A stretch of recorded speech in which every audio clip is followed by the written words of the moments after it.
Once upon a time, a king ruled a kingdom. The king never got tired of asking the minister different witty questions. The minister also made sure that his answers satisfied and amused his king. By now, everyone in the court knew that there was no question whose answer the minister didn't know. One evening, the king asked the minister, "Everyone is aware of how smart and witty you are. Prove to them your intelligence once again. Let me ask you a question. Answer me correctly." The minister replied, "Why not, Your Majesty?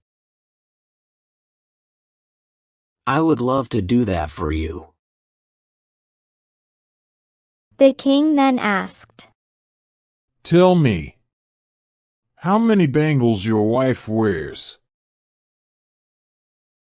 The minister was quite stunned at the question, as he had no answer. He said, "Your Majesty, this is not a tough question, but it is certainly tough to answer it. And I would honestly tell you that I don't know the answer to this question." The king was surprised to hear that his favorite minister did not have an answer to his question. All the courtiers were shocked, as the minister was the most intelligent person they had ever seen. The king laughed and said, "This is amusing and interesting at the same time. That my most intelligent minister does not have an answer to my simple question. Haven't you noticed your wife's bangles? She serves you food daily." The king laughed and waved his hand, signaling the end of the court session. "That will be all for today," he declared. After the court ended, the minister walked out thinking, "I never noticed how many bangles my wife wears. I should check." That evening, the minister returned home. His wife greeted with a warm smile. "The garden looks beautiful because of you, my love," he said, pretending to admire her work. As she watered the plants, her hands shaking, he subtly tried to count her bangles while she was busy. "You have been at this for hours, haven't you?" he said. She looked up, smiling, and replied, "Yes. There is always something to do here. The garden never stops growing, and neither do I." He tried to count her bangles, but her hands kept shaking as she watered the plants, making it impossible. After finishing her work in the garden, the wife wiped her hands and said, "I think it's time for tea, so I'm going to the kitchen." A while later, the minister followed her into the kitchen. She boiled water for tea, then added tea leaves and sugar, letting it simmer. After that, she poured the milk, stirring until the tea looked just right. She poured it into cups, the smell filling the kitchen. At the same time, she fried rolls in a pan and got the snacks ready. She took out biscuits from a jar, arranged them neatly on a plate, and added some nuts and dried fruits to the tray. He stood nearby, watching her hands as she worked, trying to count her bangles again. That smells wonderful, he said, still trying to glance at her wrists. But her hands kept moving quickly, making it impossible to count. After failing to count her bangles, the minister went out and sat in the lounge. A little while later, his wife entered with the maid, carrying a tray of tea and snacks. She set the table and then went back to her chores. She gave him a few biscuits with tea, then later put some fried rolls and nuts on his plate, while they continued talking. The minister, still curious, gently took her hand and asked, "How many bangles do you wear?" His wife's expression changed. "What do you mean? You have held my hands so many times, but you still don't know how many bangles I wear. Now I'm sure. All the time you are lost in thoughts of another woman." The minister tried to calm her, saying, "No, my love. It's not like that." But she wasn't listening. She stood up, angry, and walked off to her room. That night, the minister sat at the dining table, looking worried. His wife, with the maid, quietly served the food. Fluffy boiled rice, spicy chicken curry, rich lentil soup, soft bread, a platter of fresh salad, fried fish, pickles, and a tray of creamy cheesecake topped with chocolate chips for dessert. But there was no talking. The kids noticed something was wrong and stayed silent. After dinner, the wife silently walked to her room, leaving the minister alone, his worry deepening. The minister entered the room and sat on the edge of the bed, speaking softly. "Please, talk to me."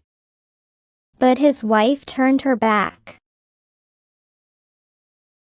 pulled the blanket tighter around herself, and said nothing.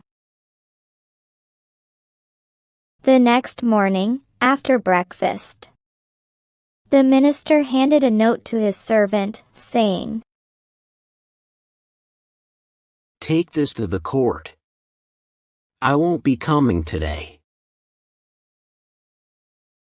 In court, the king looked around and asked, Where's the minister?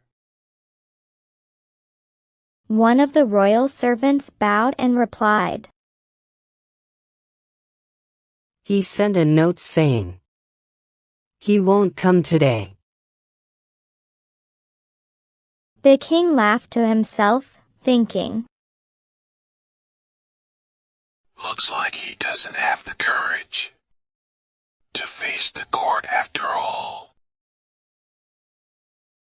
Just because of the bangles question. In the evening, the minister went to the market and entered a jewelry shop and liked a beautiful set of gold bangles. He asked the jeweler, How much for these? The jeweler replied, They are $250. The minister nodded, paid the price, and the jeweler packed them and handed them over. The minister left the shop. He was hopeful that the gift would bring peace. The minister came home and asked the maid about her wife. The maid replied, She is in the kitchen. He went there and handed her the box. She was still angry, but her expression softened a little when she saw the gift. She opened the box, and as he carefully placed the bangles on her wrists, she felt a warmth in her heart. A small smile appeared on her face. For the first time since their fight, they both felt at peace again. The next morning, the royal chefs were busy in the kitchen. They were preparing a delicious breakfast spread for the king. There were fluffy pancakes, golden brown omelets, sausages, fresh fruit, warm bread rolls, hot chocolate, cream rolls, soft waffles drizzled with honey, and a platter of pastries. The servants also brought out bowls of whipped cream, honey, and fresh jam. Royal servants carefully placed the dishes on the table. The king got up, dressed in his royal robes, and entered the dining room. He sat down at the table, enjoying a piece of warm bread with butter. As he ate, he looked at one of the servants and asked, Do you know how many bangles your wife wears? The servant replied, I'm not married yet. Your Majesty. The king laughed. Ah, then you don't have the tension to know.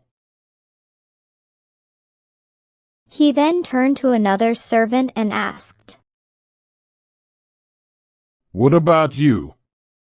Do you know how many bangles your wife wears? The servant replied, I don't know, Your Majesty. I have never counted them. The king laughed and said, Don't worry. Even the wise minister couldn't answer that.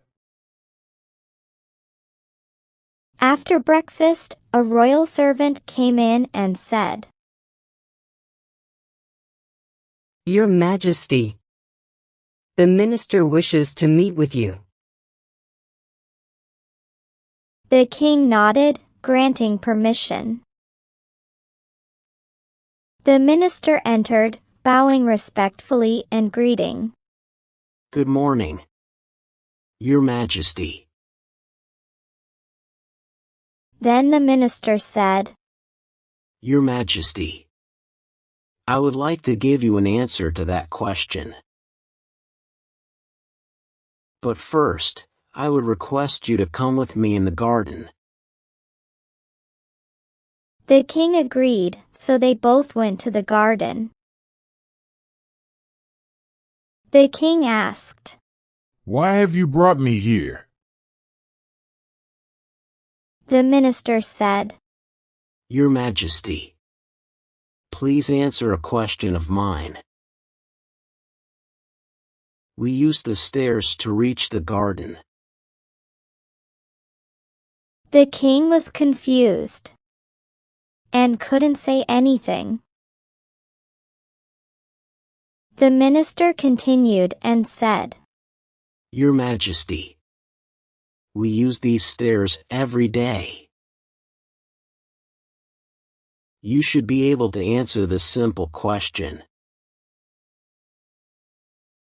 But the king said that he didn't know the answer.